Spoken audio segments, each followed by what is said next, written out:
So ayan guys, nakikita ba ninyo itong mga susong andito sa gilid ng bukid na daang tubig na may umaagos na kaunting tubig guys. So ayan guys, ayan papatunayan ko sa inyo na maging matyaga lamang po tayong maghanap ng ating mauulam guys. So ayan, maraming libreng makukuha dito sa bukid guys at sa mga daang tubig na maliliit sa mga sakahan guys. So ayan guys, welcome to my channel mga guys. So ayan, nangunguha ko ng susong native.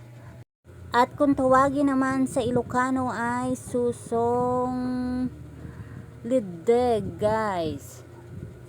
So ayan, 'di ba? Maraming makukuha guys na ulam. Lalong-lalo na sa maliliit na daang tubig sa bukid. So ayan, pwede nyo rin pong i-try manguha. O ayan, syempre may papaya din kami dito. So ayan, pipitas ako ng papaya guys.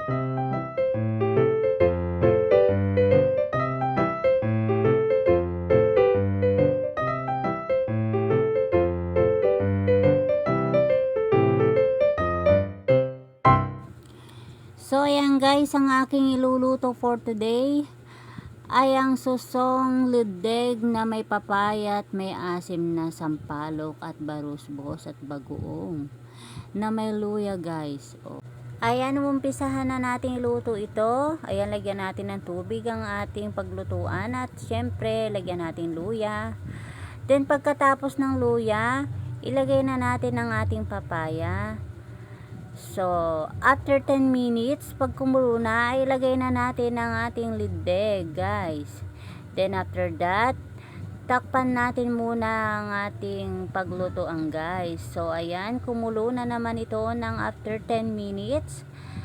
So ayan, napakasarap guys. Talaga naman ang sarap ng fresh na pagkain guys.